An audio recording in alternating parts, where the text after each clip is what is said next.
Sebenarnya agak berat. Ya, tapi gue harus menyampaikan ini. Episode hari ini adalah episode terakhir. Deddy Corbuzier mengumumkan mundur dari semua media sosial. Satu momen bisa memicu badai. Satu potongan video bisa mengguncang reputasi bertahun-tahun. Dan satu tekanan publik bisa membuat keputusan besar terlihat seperti efek domino. Kini, nama Deddy Corbuzier ikut terseret dalam pusaran isu yang makin panas. Bukan hanya soal momen kontroversial di podcastnya, tapi juga soal sebuah video yang beredar yang disebut-sebut memperlihatkan postingan bahwa dirinya akan berhenti sementara dari dunia YouTube. Kebetulan atau dampak tekanan netizen? Sebelum kita lanjut, kalau kamu ingin mengikuti pembahasan yang tajam tapi tetap berusaha adil dan tidak menghakimi, pastikan subscribe dan aktifkan notifikasi. Karena di era digital seperti sekarang, satu opini bisa membakar situasi. Tapi, satu sudut pandang yang tenang bisa mendinginkan keadaan.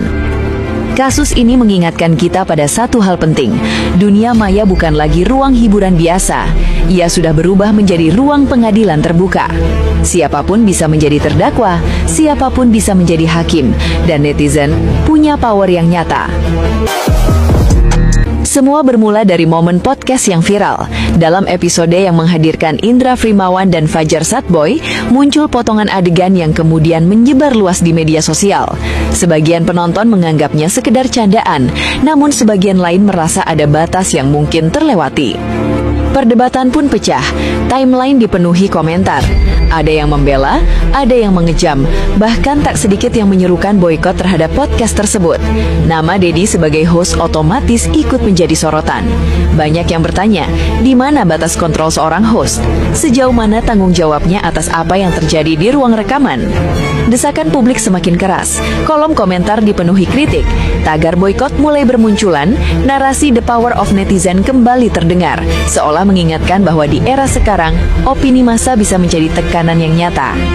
Dan di tengah panasnya situasi itu, muncul sebuah video yang memperlihatkan tangkapan layar postingan yang diduga berasal dari Deddy, yang menyatakan akan berhenti sementara dari YouTube. Timingnya membuat publik terdiam sesaat. Apakah ini keputusan yang memang sudah direncanakan jauh hari? Ataukah ini respons terhadap gelombang tekanan yang terus membesar? Atau jangan-jangan publik terlalu cepat menghubungkan dua hal yang belum tentu berkaitan? Perlu digarisbawahi, hingga saat ini belum ada pernyataan resmi yang secara eksplisit menyebut bahwa keputusan tersebut berhubungan langsung dengan kasus Indra dan Fajar. Tidak ada kalimat yang secara jelas menyatakan alasan spesifik. Namun, di era